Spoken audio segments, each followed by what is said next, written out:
Assalomu alaykum saboqdoshlar. Hozir biz arab tili grammatika darsimizning 35-darsini o'qiymiz. Biz bugungi darsimizda ismut tafdil haqida so'zlaymiz. Ya'ni ashrum sifat. Ashrum sifat degan nima deganda, bu odatda biz tilimizda Muhammad sinfdagi o'quvchining eng yaxshisi, Muhammad Xoliddan yaxshi deganga o'xshagan sifatlangichi bo'lgan ismni boshqasi qaraganda texmi oshirib sifatlamoqchi bo'lsak, qo'llaniladigan ismni biz nima deymiz? Ismut tafdil deb ataymiz. Buni o'lchamlik tunishtirilishi ismut tafdil deganimiz ta'rifu, uni tunishtirilishi ismun mushtaqqun min fi'lin liyadulla 'ala al-mawsufi bi ziyadati 'ala ghayrihi. Ismut tafdil deganimiz sifatlangichiga, ya'ni mavsufga uning boshqasiga qaraganda ortiqlikni, ziyodalikni ifodalash uchun, ya'ni bildirish uchun fe'ldan chiqariladigan ism. Diqqat. Ismut tafdil deganimiz mavsufga uning boshqasiga qaraganda ziyodalikni bildirish uchun fe'ldan chiqarilgan ism. Ala g'ayrihi. Uning boshqasiga qaraganda ziyodalikni ifodalash uchun chiqarilgan ism. Masalan, Fatimatu afdalu imra'atin desam, Fatima ayolning eng yaxshisi desam, men bu yerda Fatimani qanday qildim? Afdal deb sifatladim. Ama bu afdal qanday sifatlanadi? Normal holatda bir sifatga o'xshash sifatladimi desa, yo'q. Bu Fatima degan so'zningki boshqasiga qaraganda eng yaxshi ekanligini, ya'ni Fatima degan mavsufni boshqasiga qaraganda bir ortiq bo'lgan sifat bilan sifatladi. Shunga Fatima afdalu imratin bo'lsa, Fatima ayolning eng yaxshisi. Demak, bu ashum sifat. Unda bo'lsa ismut tafdilning nimaligini bildik. Unda bo'lsa buning o'lchami qanday chiqadi, buning vaznlari qanday chiqadi deganda, vaznuhu, buning o'lchami faqat bir dona vazni. Erlik va ayollikdan iborat jami bir dona vazni bor. Lahu vaznun vahid, uning vazni bir.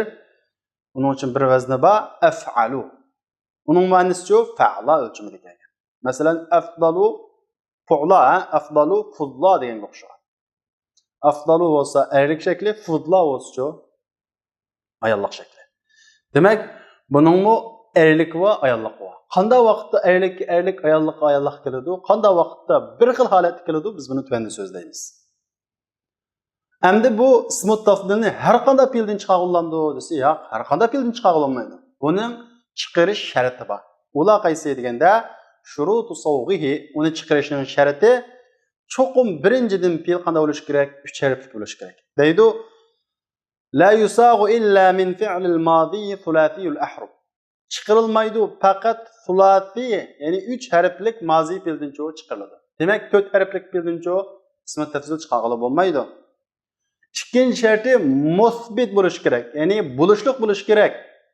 Masalan, kataba deganga o'xshash bo'lishliq bo'lishi kerak. Ma kataba, ma fadula deganga o'xshagan bir bulutsuz fe'ldan ismut tafdil chiqarib olmaydi. Uchinchidan mutasarrif bo'lishi kerak. Mutasarrif bo'lishi kerak. Ya'ni jamid olmasligi kerak. Laysidan chiqarib olmaydi. Uchinchidan ma'lum bo'lishi kerak. Majhul fe'ldan ismut tafdil chiqmaydi. Uningdan keyin tam bo'lishi kerak. Naqis fe'ldan ismut tafdil chiqmaydi. Kana deganga o'xshagan. Uningdan keyin qobilun lit-tafdil, selishtirishni qabul qiladigan bo'lishi kerak. Ba'zi fe'llar va selishtirishni qabul qilmaydigan fe'llar va uning ma'nosi ham selishtirishni qabul qilmaydigan fe'llar va bunda fe'llarning ismi tafdil chiqarib olmaydi. Masalan, mata yamutu shunday o'ldi desak, o'ldi degan fe'lning ismi tafdil chiqarib olindi. Texim o'lguchiroq deganlandi. Yo'q, chunki bu mata degan fe'l bu selishtirishni qabul qilmaydi. Bir odamdan texim o'lashni yaxshi olmaydi, o'lashni ortiq olmaydi, o'lashni ziyoda olmaydi. Demak, bu bir ziyodalikni selishtirishni qabul qiladigan bo'lishi kerak. Undan keyin rangi dalolat qilmaslik kerak. Rangi dalolat qiladigan fe'llardan ismi tafdil chiqarib olmaydi. Ayibga dalolat qilmaslik kerak yoki tashqi zinnatga dalolat qilmaslik kerak. Demak, mushu shartlar ostida ismi tafdil chiqadi.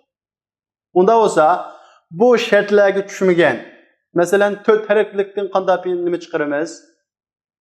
İsmut tafdil chiqaramiz. 4 harflik fe'llarni biz ismut tafdil chiqarishga, ya'ni ashurni sifat qilishga ehtiyojli bo'lgan ahvollar bor. Bu vaqt qanday qilamiz? Rangni ashurni sifat shakliga olmoqchi bo'lsak, qanday qilamiz deganda, agar mushu shartlarga tushmaydigan fe'llardan ism tafzil chiqarmoqchi bo'lsak, biz aktar, ashaddu deganga o'xshagan fe'llarni, ya'ni mubolig'ini bildirgan fe'llarni ism tafzilni qilib bo'lgandan keyin biz ashuni sifat qilmoqchi bo'lgan fe'lning masdarini qilib sifatlaymiz. Masalan, ism tafzil faqat 3 harflik fe'ldan chiqadi, 4 harflikdan chiqmaydi. Unda bo'lsa amana deganga o'xshagan 3 harflikdan ortiq bo'lgan amana degan fe'ldan imonat degan bu fe'ldan ism tafzil chiqarmoqchi bo'lsak qanday qilamiz deganda, buningga aktaru, ashaddu deganga o'xshagan bir mubolig'ini bildiradigan fe'lning ism tafzilini akib bo'lib, undan keyin biz ashu musbat qilmoqchi bo'lgan fe'lning masdarini akilamiz. Masalan, ashaddu imanan, ashaddu imanan, ashaddu sawadan, masalan, qorliqda texmi qattiq, aktaru sawadan, qorliqda texmi ko'p deganga o'xshagan. Demak, yuqorida biz so'zlagan shartlarga tushmagan fe'llarni biz mubolig'ini bildiradigan fe'lning ism tafzilini akib bo'lgandan keyin ashu musbat qilmoqchi bo'lgan fe'lningki masdarini akib ifodalaymiz. Deydi, "İza urida savg ismu tafdil mimma lam yastawfi ash-shurut", agar sharti to'liq bo'lmagan narsadan ismu tafzil chiqarish iroda qilinsa, maqsad qilinsa, yu'ta bimasdarihi mansuban ba'da ashadd. Uning masdari zvar holatda ashaddudan keyin keltiriladi. Ashaddudan keyin kelsin bo'ladi, aktharudan keyin kelsin bo'ladi. Demak, bir mubolig'ini bildiradigan ism tafzildan keyin kelsa bo'ldi. Masalan, ashaddu imanan, ashaddu sawadan deganga o'xshagan. Endi ism tafdil mo o'zining fe'lini amalini qiladi deganda, ism tafdil asli qoidamincha bu o'zininki yushurun domirsida amalini qiladi. Ya'ni buning fa'ili tegib kelgan yushurun domirsi bo'ladi. Oshkor ismda cho desa, oshkor ismda cho faqat amal qilmaydi. Ya'ni keyindan kelgan ismni fa'il deb pesh qiladigan ish cho yo'q.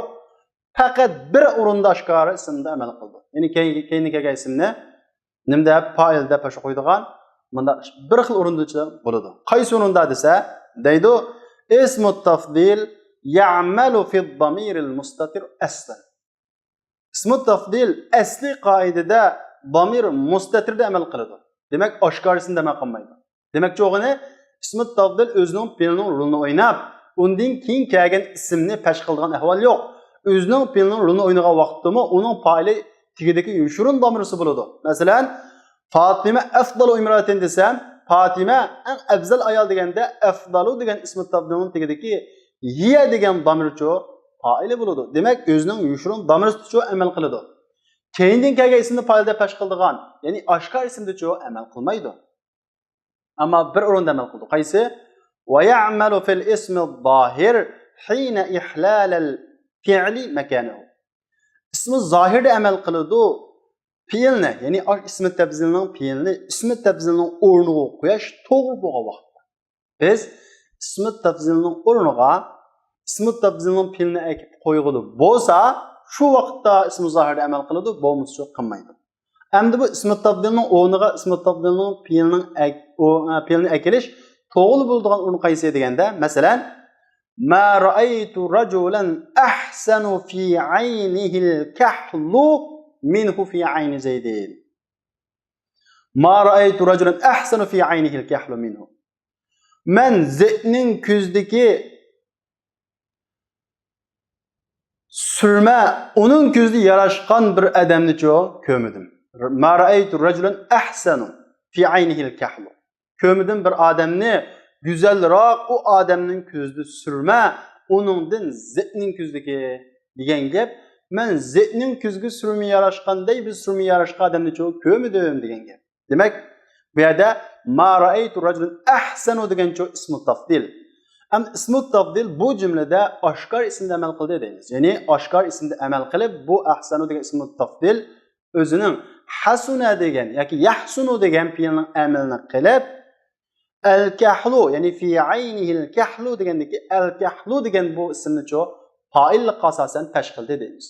Bu nima uchun bu oshkor ismni bu yerda amal qildi deganda? Chunki bu yerda ahsanu degan ismi tafdilning o'rniga yahsunu degan fe'l mudorini qo'ysak-chi, yana shu mazmun ifodalanadi. Masalan, ma ra'aytu rajulan yahsunu fi 'aynihi al-kahlu minhu fi ayni Zayd. Mana bu cümle o'xshash ma'no ifodalaydi. Men Zaydning ko'zdagi surma yarashgandek, uning ko'zda bir surma go'zal bo'lgan odamni, yahsunu, go'zal bo'lgan odamni ko'rdim. Demak, bu yerda ismi tafdil degan ahsanuning o'rniga yahsunu degan fe'lni qo'yilib bo'ladi. Demak, ismi tafdil qachoniki o'zining o'rniga bir fe'lni qo'yilib bo'lsa, shuning fe'lni qo'yilib bo'lsa, oshkorasida amal qiladi, bo'lmasa oshkorasida amal qilmay, domirda, yushurin domirda amal qiladi deymiz. Endi biz ismi tafdildan tunishib chiqdik. Uning vaznlarini bildik. Uni chiqarish sharti bilan tunishib bo'ldik. Endi biz tunishmagan bir narsa qoldi. U qaysi deganda ismi tafdildan keyin kelsa, masalan ismi tafdildan keyin erlik ism kelsa, yoki ayollik kelsa, yoki ko'plik kelsa, yoki ikkilik kelsa, bu ismi tafdil qanday keladi? Birlik bilan keladi, qanday keladi deganda, li ismi tafdil arba'a holat. İsmi tafdilning 4 xil holati keladi. İsmi tafdilning 4 xil holati bor.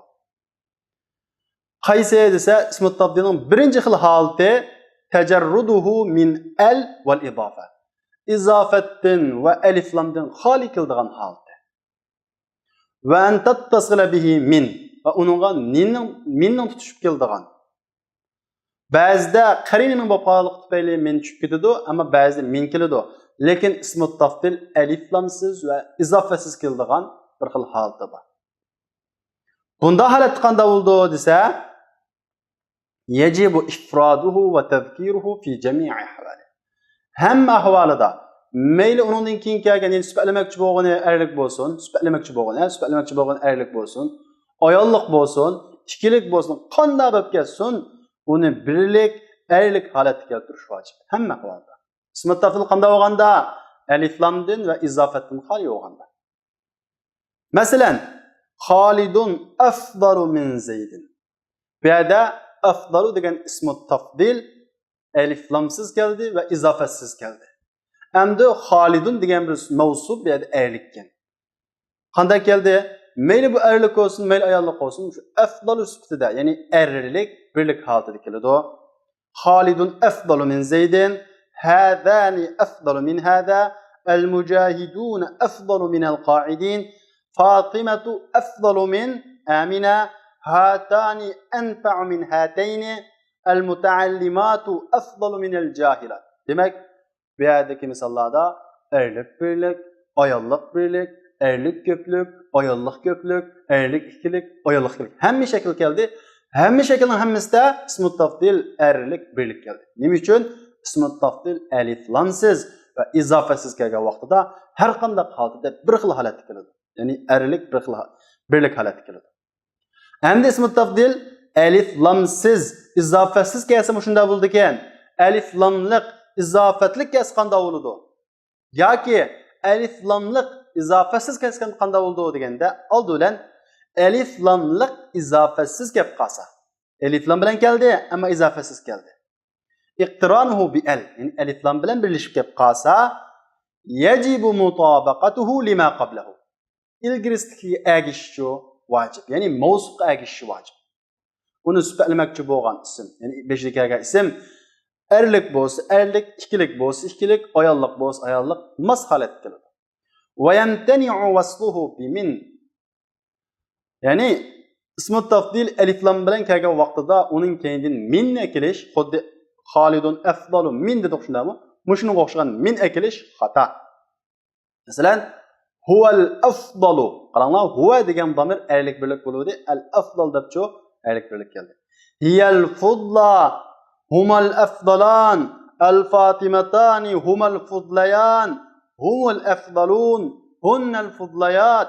Demak, bu yerda ismi tafdil alif lamliq kelgan vaqtda ilgirisidagi ismga, ya'ni mavsufga mas holatga kelishi vojib. Unda bo'lsa, endi izofatlik kelsa, izofatlik kelsa qanday bo'ldi deganda, endi izofatlik degani hamon nimaga izofatlik? Ma'rifiy ismgimi, nakir ismgimi degan bir savol chiqadi. Oldi bilan nakir ismga izofat bo'lsa qanday bo'lmoqchi desa, إضافته إلى النكرة أجر نكر اسم إضافته قاسا يجب إفراده وتذكيره ويمتنع وصله به. nekir isimga ismi tafdil izof bo'lib kelib qolsa, uni birlik, erlik keltirish vojib va min ulab keltirish cheklanadi. Masalan, Xolidun afdalu qoidin. Xolid qo'mondonning eng yaxshisi.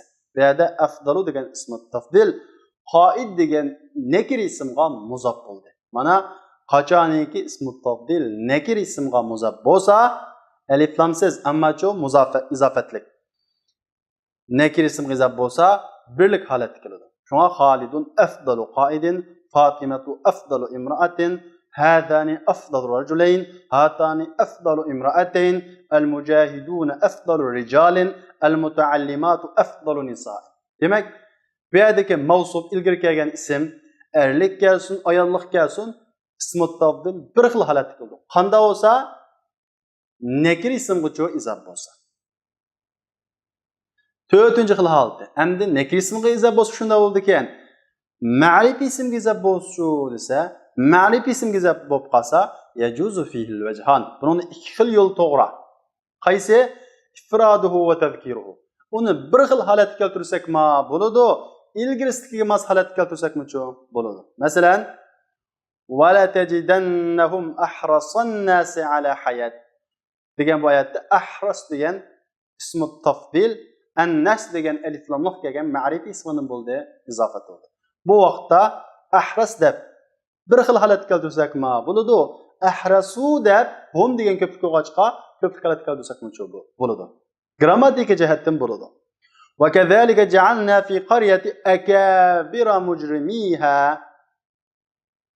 Va kazalika ja'alna fi qaryatin akabira mujrimiha. Demak, bu yerda akabira debcho qanday keldi? Mujrimi degan domirga izof bo'lgan, ismga izof bo'lganlik uchun, ya'ni ma'rifiga izof bo'lganlik uchun bu yerda ikkinchi xil yo'l bilan, ya'ni mavsufqa asosan akabira debcho ko'plik keldi deymiz. Demak, Qur'onda ikki xil holat shu kelgan. Demak, ismi tafdilning to'rt xil holati shu. Agar ismi tafdil alif lamsiz va izofasiz kelib qolsa, bunga keyindan min o'lishib keladi. Bu vaqtda buni bir xil erlik, birlik holatga keltirish vojib. Agar alif lamlik izofasiz kelib qolsa, bu vaqtda ilgirisiga ismga egish vojib. Agar nakir ismga izof bo'lib qolsa, yana birlik erlik keltirish vojib. Agar ma'rifiy ismga izof bo'lib qolsa, ikki xil yo'l to'g'ri. Birlik keltirsak bo'ladi, ilgirisiga ismga agashtirsak bo'ladi. Mana ismi tafdilninki to'rt xil holati shu. Endi ba'zida ismi tafdil kelib ismi fa'il ma'nosini ifodalaydigan, ismi fa'il ma'nosini qiladigan o'rinlarmi bor. Deydi, qad ya'ti ismu tafdil bi ma'na ismul fa'il fala yuqsadu minhu tafdil. Ba'zida ismi tafdil, ismi fa'il ma'nosini kelib, uningdan tafdil selishtirish maqsad qilinmaydi. Bu ismi fa'il ma'nosidan maqsad qilinadi. Masalan, Allahu a'lamu haythu yaj'al risalata. Allah bilguchi deganda, demak Allah bilguchiroq deb buni ismi tafdil ma'nosi bermaymiz. Chunki uni ismi tafdil akaldikma, uni bir narsaga cho'qim bir selishtirgan bo'lamiz. Allohni hech narsaga selishtirmaydi. Shunga bu yerdagi a'lamu degan ismi tafdil ismi fa'il ma'nosida deymiz. Shunga Allah bilguchi, olim degan deb ismi fa'il ma'nosida tarjima qilamiz. Unda bo'lsa vaqtdoshlar, bugungi ismi tafdil aloqador bo'lgan darsimiz mush yerda oxirlashdi. Buni oxirida birdan kunukmi berilgan, buni sizlar ishlaysizlar. Masalan, birinchisi ixtar lijabata sahiha mimma baynal qawsayn, ikki tirnoqning o'rtasidan to'g'ri javobni tanlang deydi. Biz yuqorida so'zlagan qoidalarga asosan ar-riyadiyuna bosh o'rin nishatan min g'ayrihim, tarbiyachilar boshqasidan qanda texmo ko'proq aktiv demoqchi bo'lsak, ar-riyadiyuna al-aktharuna nishatan damduq, aktharu nishatan damduq, al-kathiruna nishatan damduq qaysin deymiz? Ar-riyadiyun aktharu nishatan min g'ayrihim. Shundaqo. İkincisi as-salatu bosh o'rin al-ibadat. Hamda namoz ibodatlarning eng afzal demoqchi bo'lsak, as-salatu afdalul ibadat damduq, fuddalul ibadat damduq, afdalul ibadat damduq. Qani o'zinglar ishlab taqing. Yuqoridagi qoidani yaxshi o'rgangan bo'lsanglar, buni ishlaysiz. Unda bo'lsa vaqtlaşlar, bugungi darsimiz bu yerda oxirlashdi. Kelarki soatlik darsimizda ko'rishaylik. Assalomu alaykum.